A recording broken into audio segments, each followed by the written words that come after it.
pourquoi investir? Est-ce que tu t'es déjà posé cette question peut-être? Mais pourquoi? Quel est le besoin absolument d'investir?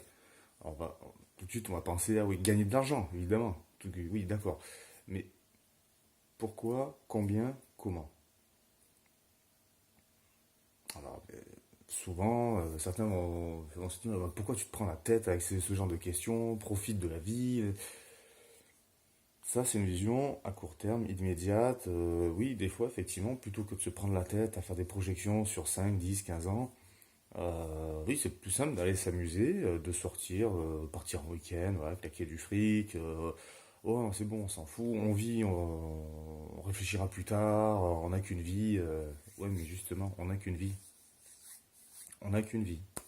Et je sais pas si vous êtes conscient un petit peu, pour certains, certains sont très au fait de tout ça, mais il y a une large majorité, je veux dire 90% des gens, enfin, occultent complètement deux, trois trucs, petits détails, hein, pas grand-chose, mais juste que bah, l'âge de la retraite recule d'année en année. Et ça va pas s'arrêter. Faut être clair, ça va pas s'arrêter. Que le niveau de vie a tendance à diminuer. Que les pensions de retraite fondent comme neige au soleil. Donc, si vous vous demandez encore pourquoi investir, je pense que là, il y a déjà deux, trois pistes de réflexion, enfin de choses qui devraient faire des déclics à un moment donné pour vous dire, ouais, en fait, je devrais peut-être m'y mettre quand même et rapidement. Rapidement. Alors, je vous dis pas de vous précipiter, dès demain prendre le premier bien que vous trouvez pour vite l'acheter, histoire de dire c'est bon, j'ai fait un placement, un investissement, c'est bon, hein. Non, mais faut un minimum de réflexion, un minimum d'apprentissage, et de passage à l'action, évidemment, hein. Parce que la théorie sans l'action, ça ne vaut rien. Mais réfléchissez, réveillez-vous. Enfin, pour certains, je me dis, mais le réveil va être dur, dur et douloureux. Ça va faire très très mal. Ça va vraiment. Il y a un paquet de gens qui vont se prendre un mur de difficultés et de souffrances dans les années à venir. Alors, c'est pas fun, ce que je dis, clairement. Voilà, ça fait pas rire, c'est pas le délire du samedi soir, c'est pas la fête, mais il faut en être conscient de tout ça.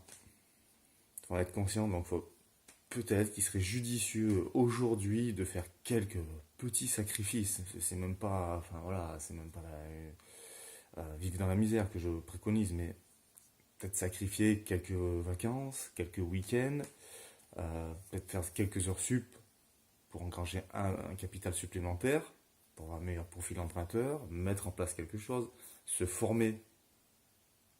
Voilà, bah, plutôt que de partir un week-end en vacances, tu vas peut-être faire un week-end de formation sur l'immobilier ou sur l'investissement en général, bourse, tout ce que tu veux.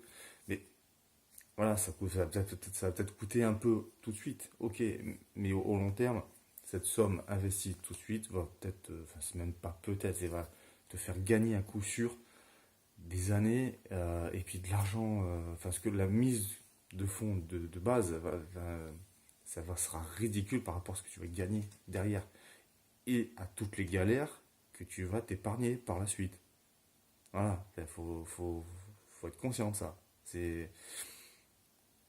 J'entends souvent dire oui bon j'ai pas envie de me prendre la tête avec des locataires.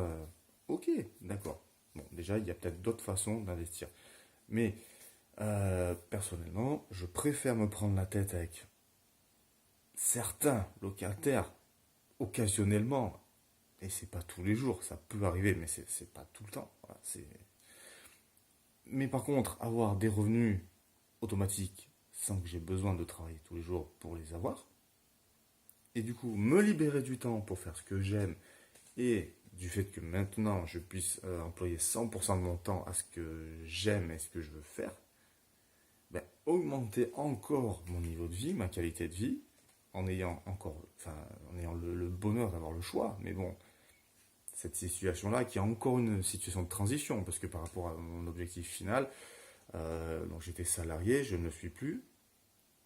Euh, Pendant ma phase de salariat, j'ai donc passé pas mal de week-ends, de vacances à faire des travaux, à chercher des biens, à visiter, voilà, à les rénover, les louer.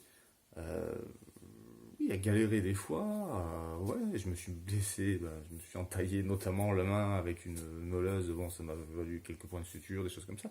Des petites galères comme ça, mais aujourd'hui, au moins, j'ai le choix de ce que je veux faire, de ce que je fais même au quotidien. Donc ça m'apporte une sérénité, une qualité de vie qui est fantastique. Et ça, c'est déjà au bout de quelques années. Mais au long terme, je suis pleinement serein sur mon avenir. Donc je me dis, ça vaut peut-être le coup, quand même. Là, je vois que je peux déjà le mesurer maintenant. Ça vaut peut-être le coup de faire quelques sacrifices à un moment donné, au début, pendant quelques temps, pour ensuite accéder à une zone de. Enfin, une zone, je dirais pas une zone, mais un milieu, un environnement voilà, sécurisant, euh, un environnement apaisant, et de vivre dans la sérénité. Voilà, je ne vous parle pas de gagner des milliards, c'est pas la question, mais pouvoir vivre, bah, vivre, et pas survivre déjà, et de façon sereine et pérenne. Voilà. Mais pour ça, il y a un moment donné, il faut une prise de conscience de se dire, bon, bah, si mon quotidien n'est pas brillant, n'est pas, comment dire, n'est pas forcément agréable, c'est pas forcément ce que je veux, il faut arrêter d'accuser Pierre-Paul Jacques, la politique, machin, même si on peut pas dire que les autres fassent grand-chose pour nous, mais justement, si les autres font pas grand-chose pour toi, mais toi, tu fais quoi pour toi? Ah, là déjà, ça commence à piquer. Et quand tu prends conscience, en fait, que si ta vie au quotidien ne te convient pas, c'est ta faute. C'est ta responsabilité. Mais, alors là, c'est un petit peu la petite claque derrière la nuque, là, qui vexe. Mais si tu es le problème, tu as aussi la solution. C'est-à-dire que si c'est euh, ton inaction ou tes mauvaises actions qui font qu'aujourd'hui tu as un quotidien qui n'est pas forcément ce que tu recherches, en changeant d'attitude, d'habitude, d'action, c'est toi aussi qui va créer les résultats positifs pour avoir enfin un quotidien qui te plaît. Tu es le problème, mais tu es aussi la solution. Donc bouge-toi, apprends, agis, réfléchis, prends conscience de tout ça et agis, agis, agis. N'attends pas que tout ce qui t'entoure agisse contre toi. Agis-toi pour que justement créer ton environnement et ton bien-être au quotidien ensuite. Voilà. Donc, un peu de douleur, enfin de douleur, si on veut, un peu de désagrément maintenant, mais pour du bonheur ensuite, plutôt que un peu de bonheur tout de suite et beaucoup de désagréments par la suite. Enfin bon, après, chacun voit. Moi, j'ai fait mon choix. Tu feras le tien. Voilà, je te laisse là-dessus. À bientôt.